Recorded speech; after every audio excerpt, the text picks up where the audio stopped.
ने खुद पर काबू पा लिया, लेकिन इसके बाद दाइसुके वहीं गिर जाता है और उसका बहुत सारा खून बहने लगता है, जो देख नाइदा तुरंत ही दाइसुके के जख्म पर रूमाल लगाती है। तभी बाकी सब भी दाइसुके के पास आते हैं। दाइसुके के खून से वो रूमाल पूरा लाल हो जाता है। उसका खून बहना बंद नहीं हो रहा था। जिसके बाद हम देखते हैं कि हेडक्वार्टर्स के चारों ओर एक शील्ड आ जाती है, क्योंकि वो फ्लाइंग सॉसर दारी बहुत तेजी से इनकी ओर आ रहा था। जिसके बाद कुछ लोग आते हैं दाइसुके का इलाज करने के लिए, लेकिन वो भी दाइसुके के बहते हुए खून को रोक नहीं पा रहे थे, जो देख नाइदा घबरा रही थी। वो जाइंट फ्लाइंग सॉसर भी धरती के अंदर एंटर कर चुका था। जिसके बाद नाइदा अपना बॉम्ब उठाकर दाइसुके के पास जाकर उसे किस करती है और फिर उससे माफी मांगती है, जो देख ये दोनों हैरान हो जाते हैं। जिसके बाद नाइदा यहाँ से भाग जाती है। दाइसुके के इलाज के लिए उसे डॉक्टर के पास ले जाया जाने लगता है। दूसरी ओर नाइदा अपने फ्लाइंग सॉसर में बैठकर हेडक्वार्टर्स से बाहर निकल जाती है और इसके बाद वो दाइसुके यानी कि ड्यूक फ्लीट से अलविदा कहती है। तुमसे वापस मिलकर मेरी खूबसूरत यादें फिर से ताजा हो गई। शुक्रिया ड्यूक फ्लीट। लेकिन जैसे ही दाइसुके को होश आता है, वो उससे कांटेक्ट करके कहता है, तुम कहाँ जा रही हो नाइदा, और तुम क्या करने वाली हो। लेकिन तभी नाइदा बताती है कि राजकुमार प्रिंसेस रुबीना जिंदा हैं, इसीलिए आपको भी जिंदा रहना होगा। इसके बाद हम देखते हैं कि वो जाइंट फ्लाइंग सॉसर नाइदा के बिल्कुल सामने होता है। नाइदा कहती है, राजकुमार आप प्रिंसेस रुबीना के साथ खुश रहिएगा और मैं आपकी जिंदगी के लिए अपनी जान देने जा रही हूँ। और इसके बाद हम देखते हैं कि नाइदा का फ्लाइंग सॉसर उस जाइंट फ्लाइंग सॉसर से जाकर टकराता है, जिससे एक बहुत ही ज्यादा बड़ा धमाका होता है और नाइदा मारी जाती है। और ये सब होते हुए दाइसुके अपनी आंखों से देख रहा था। वो अपनी दोस्त को बचा ना सका, इस वजह से वो नाइदा का नाम लेकर जोर जोर से रोने लगता है। लेकिन नाइदा उसे छोड़कर जा चुकी है। उसने अपने प्यार दाइसुके के लिए अपनी जिंदगी को कुर्बान कर दिया। जिसके बाद हमें प्लेनेट फ्लीट का सीन दिखाया जाता है। हम देखते हैं कि वेगा फोर्सेस प्लेनेट फ्लीट के एक बोर्डिंग स्कूल के चारों ओर फैले हुए हैं और इसके बाद वहाँ एक बड़ी स्पेसशिप आती है और इसके बाद वेगा के कुछ सैनिक इन औरतों के पास आकर पूछते हैं, हम जानते हैं कि ड्यूक फ्लीट की बहन यहाँ छुपी हुई है, जल्दी उसे बाहर निकालो वरना यहाँ सब मारे जाएंगे। वो कहती हैं, हम फ्लीट फैमिली के किसी भी सदस्य को पनाह नहीं दिए हुए हैं। लेकिन वो उनकी बात नहीं मानते और इस स्कूल के अंदर आ जाते हैं और यहाँ एक लड़की मौजूद होती है, जिसके पास आते हुए ये लोग कहते हैं, क्या तुम ही हो प्लेनेट फ्लीट की राजकुमारी मारिया ग्रेस फ्लीट। तुम्हारे भाई ड्यूक फ्लीट ने तुम्हारे पेरेंट्स को मारा है, साथ ही इस प्लेनेट को भी पूरी तरह से बर्बाद कर दिया है और जब तक वो नहीं पकड़ा जाता हम तुम्हें गिरफ्तार कर रहे हैं। लेकिन असल में वहाँ पर वो लड़की नहीं होती, बस उसका एक इल्यूजन था। वो लड़की उनसे काफी दूर थी और हमें पता चलता है कि मारिया फ्यूचर को प्रेडिक्ट कर सकती है और इसके बाद वो उन सभी को जीप दिखाकर वहाँ से भाग जाती है। बाहर आकर वो देखती है कि वेगा का एक सैनिक एक स्पेसशिप में बैठा हुआ है। वो उसमें लात मार के उसे गिरा देती है और स्पेसशिप में बैठकर कहती है, मेरा भाई गुनहगार नहीं हो सकता। और इसके बाद वो उस स्पेसशिप को लेकर उड़ जाती है, लेकिन वेगा की फोर्सेस उसका पीछा करती है। सो वो एक हमला करके वेगा की फोर्सेस को तबाह कर देती है। लेकिन तभी एक ट्रांसमीटर जैसी चीज आकर इस स्पेसशिप के पैर से चिपक जाती है। जिसके बाद मारिया कहती है, अगर मेरे भाई ने सच में मेरे माता पिता को मारा होता तब ऐसा करते हुए मैंने उसे देखा होता। और ये कहकर मारिया अंतरिक्ष में निकल आती है। जिसके बाद प्लेनेट अर्थ पर हम दाइसुके को देखते हैं, जो झील किनारे अकेला बैठकर नाइदा को याद करते हुए गिटार बजा रहा था। तभी कोजी उसके पास आकर कहता है, क्या तुम घूमने चलना चाहोगे। दाइसुके कहता है, मेरा मूड नहीं है।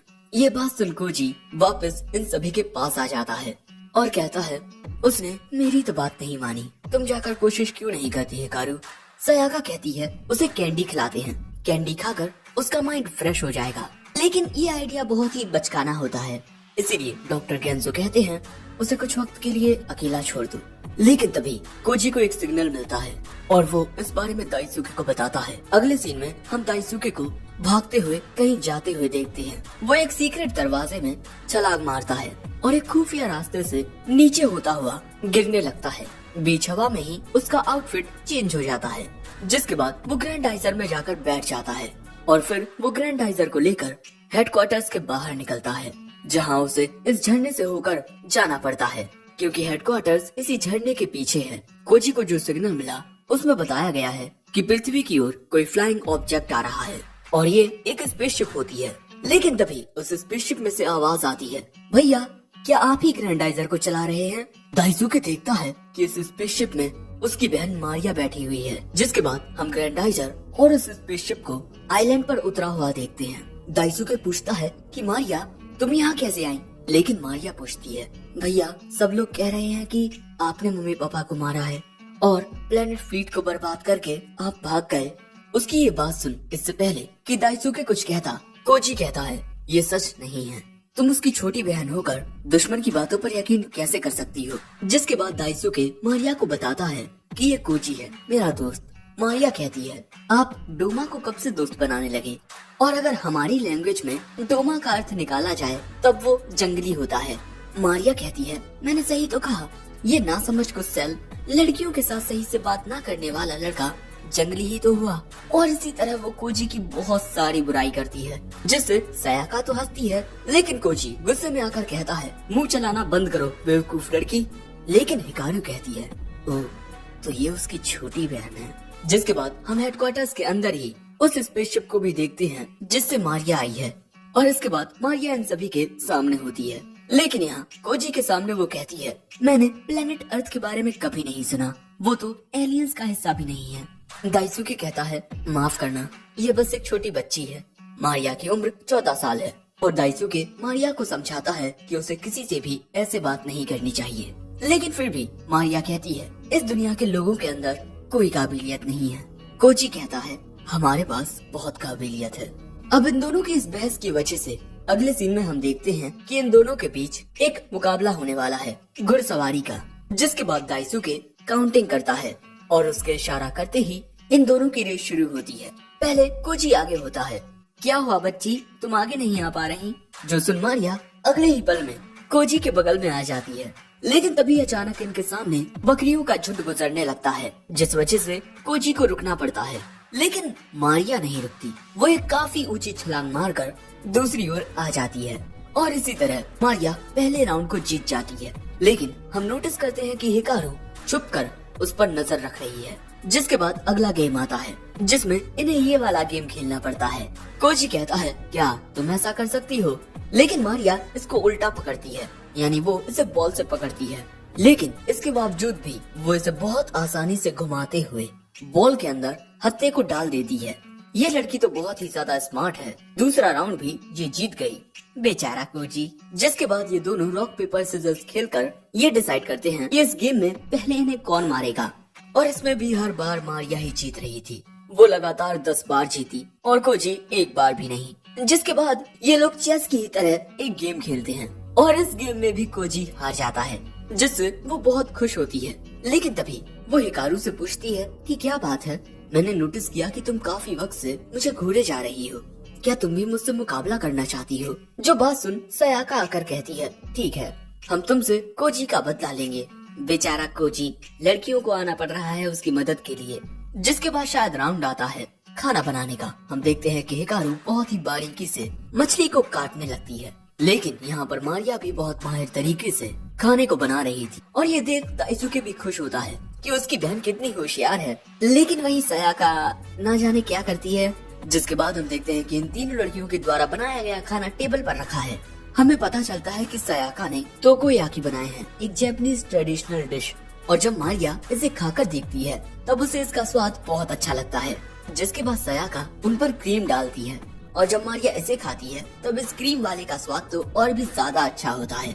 सयाका ने इस पर जो डाला है वो मेयोनीज है। मारिया कहती है, इस दुनिया का खाना तो बहुत अच्छा है। अब ऐसे ही सबका खाना हो जाता है और हिकारू यहाँ अपनी मछली खाते हुए कहती है, मारिया का खाना ज्यादा बेहतर था। जिसके बाद हम देखते हैं कि डॉक्टर गेंजो और यूमी वेगा की उस स्पेसशिप को देखकर कहते हैं, ये हमारे दुनिया के हथियारों से बहुत ही ज्यादा एडवांस है, जिसका हम कंपैरिजन तक नहीं कर सकते। और इन दोनों के पास ये बहुत ही अच्छा मौका है इस टेक्नोलॉजी को स्टडी करने का। लेकिन तभी हम देखते हैं कि स्पेसशिप के बगल से अजीब सी स्लाइम जैसी चीज निकलकर वहाँ एक इंसान का रूप ले लेती है और इसके बाद ये चीज उस चैम्बर में आकर जहाँ कैदियों को रखा जाता है फिर से स्लाइम बन जाती है और इसी तरह एक चैम्बर के अंदर घुस जाती है। ये रूम था कसादो का। उसे देख कसादो कहता है, क्या फिर से कोई टेस्ट करने आए हो? लेकिन इसके बाद वो शख्स अपने असली रूप में आ जाता है। कसादो कहता है, तुम तो वेगा के कमांडर्स में से एक हो, मुझे छुड़ाने के लिए आए हो। वो कहता है, मैं दरवाजा खुला छोड़ दूंगा, तुम कुछ घंटों बाद यहाँ से बाहर निकलना। जिसके बाद हम उसी वेगा के कमांडर को इंसानी रूप लिए हुए छुपकर दाइसुके और मारिया को देखते हुए देखते हैं।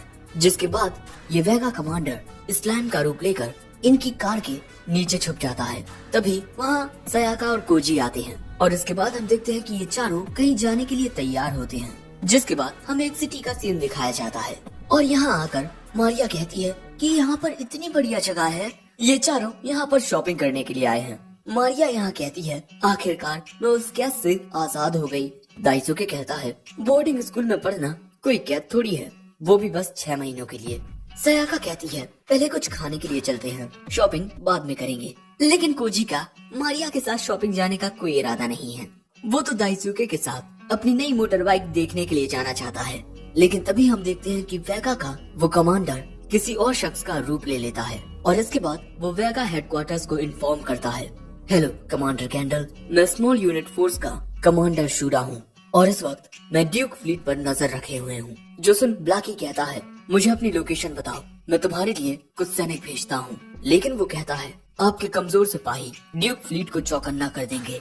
जो सुन ब्लैकी को गुस्सा आता है, लेकिन कमांडर गैंडल कहता है, तुमने हमें कांटेक्ट किया है, जिसका मतलब तुम्हें हमारी जरूरत है। वो कहता है, मैं चाहता हूँ कि आप मेरी लोकेशन पर एक मॉन्स्टर सॉसर को भेजें और जब ड्यूक फ्लीट का ध्यान उस पर जाएगा, मैं मौका देखकर उसे खत्म कर दूंगा। गैंडल कहता है, ठीक है, मैं अभी सॉसर 00 को भेजता हूँ। दूसरी ओर हम देखते हैं कि ये चारों बड़े ही आराम से घूम रहे हैं। यहाँ दाइसुके कहता है, मारिया, इस दुनिया की हर एक चीज कितनी खूबसूरत है ना? वो कहती है, हाँ। मारिया इस बात से खुश होती है कि उसके भाई के बारे में दुश्मन ने जो अफवाहें फैलाई थी वो सच नहीं है, क्योंकि उसका भाई तो इतना अच्छा है। लेकिन तभी अचानक इन्हें किसी धमाके की आवाज आती है। यहाँ पर कमांडर गैंडल का सॉसर 00 आकर तबाही मचाने लगता है। जो देख दाइसुके कहता है, कहीं उन्हें पता तो नहीं चल गया कि मैं यहाँ पर हूँ। सयाका कहती है, ऐसा नहीं हो सकता, हमने हर एक चीज को बहुत ही सीक्रेट रखा था।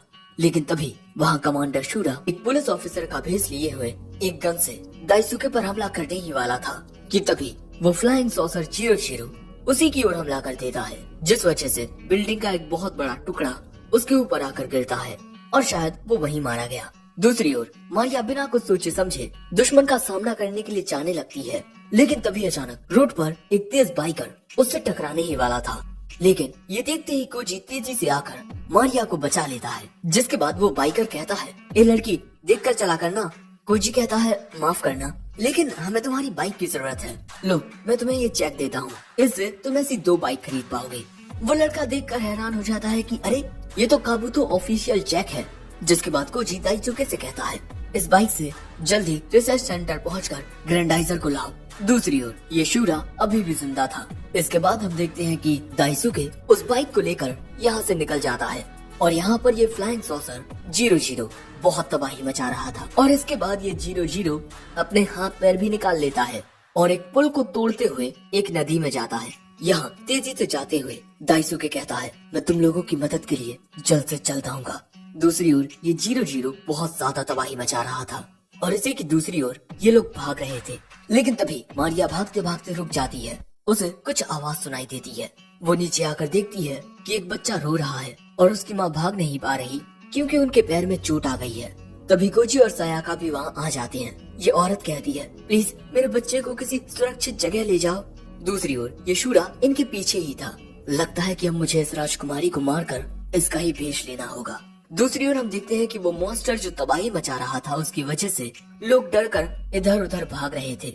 वहीं कोजी उस औरत को उठाकर एक सुरक्षित जगह छोड़ देता है और यहाँ मारिया उस औरत के बच्चे को लिए हुए हैं। लेकिन यहाँ पर काफी सारे लोग थे जो डरे हुए थे और कुछ लोग घायल भी थे। लेकिन तभी वो औरत मारिया को शुक्रिया कहती है उसकी और उसके बच्चे की जान बचाने के लिए। दूसरी ओर 5 मिनट के अंदर दाइसुके हेडक्वार्टर्स में पहुंच जाएगा, इसीलिए ये लोग सारी तैयारियां कर रहे थे। लेकिन तभी हम देखते हैं कि कैदियों के चैम्बर से कसादो निकलकर उसके सामने वाले गार्ड को बेहोश कर देता है और इसके बाद उसके कपड़े पहन लेता है। लेकिन उसके पीछे हिकारू आ जाती है। उससे पूछती है, क्या तुम ग्रैंडाइजर को चला सकते हो? वो कहता है, हाँ, लेकिन इससे तुम्हें क्या मतलब? हिकारू पूछती है, तुम अच्छे शख्स हो या बुरे? मुझे जवाब दो। कसादो कहता है, अच्छाई मेरी साथी शुरुआत से ही नहीं रही। दूसरी ओर जीरो जीरो उसके सामने आने वाली हर एक चीज को तबाह किए जा रहा था। दूसरी ओर हम देखते हैं कि सयाका और मारिया लोगों को सुरक्षित जगह की ओर ले जा रहे हैं, लेकिन तभी शूरा पीछे से मारिया पर हमला कर देता है। लेकिन उस हमले को कोजी अपने ऊपर आकर ले लेता है, जिस वजह से उसका एक कंधा इंजर्ड हो जाता है। लेकिन इसके बाद मारिया शूरा के हमलों से बचती हुई एक छाते को लेकर उसकी ओर कूदकर उसे मारती है, जिस वजह से वो दूर फेंक जाता है। उसकी गन भी उसके हाथ से छूट जाती है। लेकिन इसके बाद शूरा अपनी तलवार निकालकर मारिया पर हमला करने जाता है। हम देखते हैं कि इन दोनों के बीच लड़ाई होने लगती है, लेकिन मारिया शूरा पर भारी पड़ रही थी, सो शूरा अपने 4 हाथ निकालकर उनमें तलवारें ले लेता है और इसके बाद वो इन चारों हाथों से एक साथ हमला करते हुए मारिया की ओर जाता है। कोजी कहता है, संभल कर मारिया। लेकिन हम देखते हैं कि मारिया उसके हमलों से बच रही थी और इसके बाद वो उसे वहीं गिरा देती है। और जैसे ही उसे लगता है कि वो जीत गई है, तभी अचानक शूरा अपने असली रूप में आता है। वो एक बहुत ही ज्यादा बड़ा मॉन्स्टर बन जाता है, जिसे देख मारिया भी घबरा जाती है, क्योंकि ये बहुत ही ज्यादा बदसूरत लग रहा है। मुझे कोई नहीं हरा सकता, मैं कमांडर शूरा हूँ। लेकिन अगले ही पल में सॉसर जीरो जीरो उस पर अपना पैर रख देता है और वो वहीं मारा जाता है। वेगा हेडक्वार्टर्स से ब्लाकी जीरो जीरो को कंट्रोल कर रहा था। अब उसे प्रिंसेस मारिया दिख चुकी है और अब वो उसे मारने वाला है। लेकिन तभी कोजी उससे कहता है, अगर तुम में सच में हिम्मत है तो मुझसे लड़के दिखाओ। लड़की पर क्या जोर आजमाते हो? मेरे ग्रैंडपा ने मुझे सिखाया था कि किसी भी लड़की को जरूरत के वक्त छोड़कर मत भागना। लेकिन तभी वहाँ आ जाता है ग्रैंड डाइजर और वो जीरो जीरो के पैर पकड़ लेता है और उसे हवा में ले जाता है, जो देख ये दोनों काफी खुश होते हैं। और इसके बाद हम देखते हैं कि ग्रैंडाइजर जीरो जीरो का पैर पकड़ के उसे घुमाने लगता है और वो उसे बहुत तेज घुमाता है, बिल्कुल किसी चक्री की तरह। और फिर उसे दूर फेंक कर उस पर स्पिन सॉसर अटैक करता है और इस हमले से जीरो जीरो के दोनों पैर कट जाते हैं। और इसके बाद ग्रैंडाइजर स्पेस थंडर से जीरो जीरो को तबाह कर देता है और फिर वहाँ से चला जाता है, जो देख ये दोनों बहुत खुश होते हैं। लेकिन इसके बाद मारिया कोजी से माफी मांगती है। उसने जो कुछ भी उसके बारे में कहा जंगली, अब मुझे यकीन हो गया है हम में और इंसानों में कोई अंतर नहीं है। जरूरत के वक्त हम दोनों ही अपने परिवारों की मदद करते हैं। कोजी कहता है, तुमने सही कहा। जिसके अगले सीन में हम देखते हैं कि मारिया और कोजी के बीच एक और मुकाबला हो रहा है, ये लट्टू घुमाने का, और इसमें भी कोजी हार जाता है। बेचारे का लट्टू कहीं दूर फेंक जाता है। कहाँ चले गए तुम आयरन जेड? और अब मारिया कोजी के साथ मुकाबला नहीं करना चाहती, लेकिन कोजी तब तक हार नहीं मानने वाला जब तक वो मारिया को हरा ना दे। लेकिन कोजी कहता है कि मैंने तो ऐसा कुछ कहा ही नहीं। मारिया कहती है, चलो ठीक है, मैं तुम्हारी बात मानूंगी, लेकिन मैं भी इस दुनिया को बचाने के लिए अपने भाई के साथ लड़ूंगी।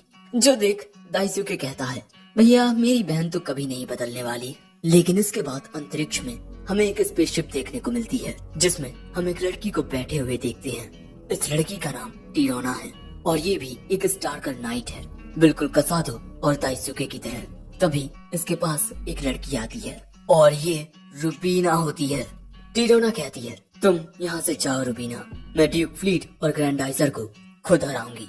तुम्हें अपने उस नामर्द एक्स फियांसी से मिलने की कोई जरूरत नहीं है। लेकिन रुबीना कहती है, नहीं, ये मेरा हक है, क्योंकि मैं वेगा फोर्सेस की official chief of tactical staff हूँ और मैं आपकी मदद करना चाहती हूँ। ड्यूक फ्लीट का अंत मेरे हाथों होगा, सिर्फ मैं उसे मारूंगी। दोस्तों ये सब क्या हो रहा है? रुबीना अभी भी जिंदा है और ये आखिर दाइसुके को क्यों मारना चाहती है? इस कहानी में कितनी सारी मिस्ट्रीज हैं और आखिर ये प्लेनेट फ्लीट से होने के बावजूद भी अपनी बहन के साथ मिलकर वेगा फोर्सेस का साथ क्यों दे रही है? और क्या ये सच में दाइसुके से मिलने पर उसे मार देगी? काफी सारे सवाल हैं, लेकिन जवाब सिर्फ एक, इसका अगला पार्ट जो तभी आएगा जब इस पर अच्छा रिस्पांस आएगा। तो अगला पार्ट देखना चाहते हो तो इस पर ज्यादा से ज्यादा कमेंट्स करो, साथ ही जितना हो सके उतना लाइक, और अपने सभी परिजनों के साथ इस वीडियो को शेयर जरूर कर देना ताकि इस पर अच्छा रिस्पांस आए। और इसके अलावा अगर चाहो तो हमारे चैनल की मेंबरशिप को ज्वाइन कर सकते हो। हम मेंबर्स के लिए कुछ बहुत ही बेहतरीन वीडियोस लेकर आने वाले हैं। और हाँ, चैनल को अगर अब तक सब्सक्राइब ना किया हो तो कर दो, क्योंकि काफी सारी मजेदार रिकैप वीडियोस आने वाली हैं, वो भी 1 आवर वाली। तो सब्सक्राइब करके नोटिफिकेशन बार को ऑल पर सेट कर दो। और हाँ, इन द एंड सायोनारा।